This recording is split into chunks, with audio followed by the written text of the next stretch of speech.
minangka pralambang pangapura lan resik ati. Tembung ketupat kerep dianggep lan duweni teges ngaku lepat utawa ngakoni kesalane, ngakoni kaluputane. Ngono. Heeh.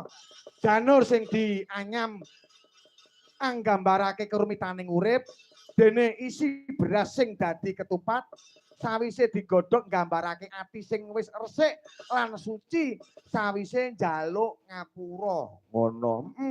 Mula bakda ketupat duweni makna kanggo nguwatake silaturahmi padha paring pangapura lan miwiti urip anyar kanthi ati kang resik.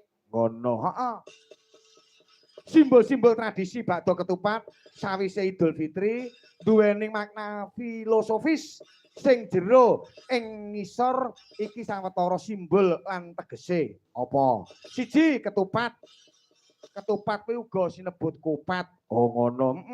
Kuwi nglambangke ngaku lepat utawa ngaku luput utawa ngaku salah. Ngakoni kesalahane. Heeh.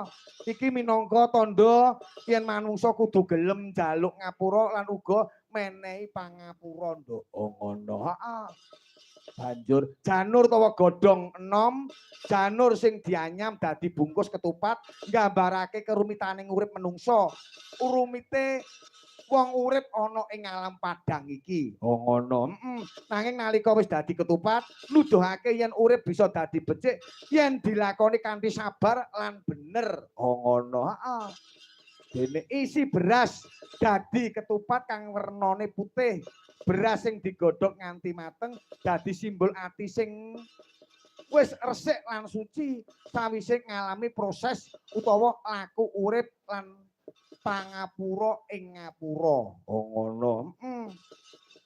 Anyaman ketupat wujud anyaman sing rapet nggambarake hubungan sosial lan paseduluran sing kudu dijaga supaya tetep rukun lan kuat ana ing urip ana bebrayan agung. Oh ngono. Heeh.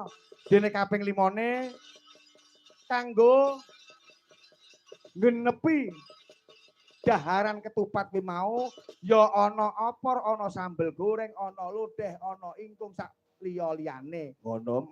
Kuwi nggambarke kabungahan lan rasa syukur amarga wis bisa ngliwati wulan Ramadan lan ngrayakake bebarengan kulawarga. Oh ngono. Bakda ketupat ora mung tradisi mangan bebarengan nanging uga kebak makna babagan pangapura, kesucian ati lan kerukunan urip bebrayan agung. Oh ngono. Mula aku karo kowe tansah nyuwun kunjuk marang panguwasaning dat kang murengdat. Nyuwun marang Gusti Kang Hakarya Jagat. Muga-muga para warga ing Laladan Kebon Sari RW 08 Desa Delanggu anggone ngadani bakda kupat utawa riyaya kupatan, ngadani halal bihalal, muga tansah pinaringana bagas waras diwaragane, ayom-ayem tentrem kulawargane, rukun marang kulawargane, rukun marang tangga teparone. Oh iya. Tansah pinaringana rejeki kang agung, rejeki kang berkah barokah, tebih saka memala, tebih saka rubeda, suker sakit padha sirna. Allahumma amin. Anggone padha makarya ya tansah pinaringana rejeki kang lumintu ngono. Anggone padha nggarap tegal sawahe tansah pinaringana pepanenan kang linuwih ngono.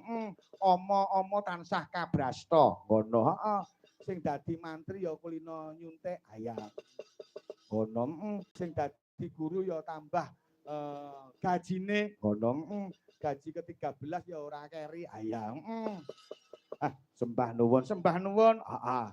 Nyatane aku karo kowe pendak taun ya iso pareng sowan rene ngono. Diarep-arep para warga ngono. Kasok katresnaning para warga tumrap aku lan kowe ngono. Nduk apa? Rengeng-rengeng. Larase 6 ya. Nemoluro cinem ilir ilir.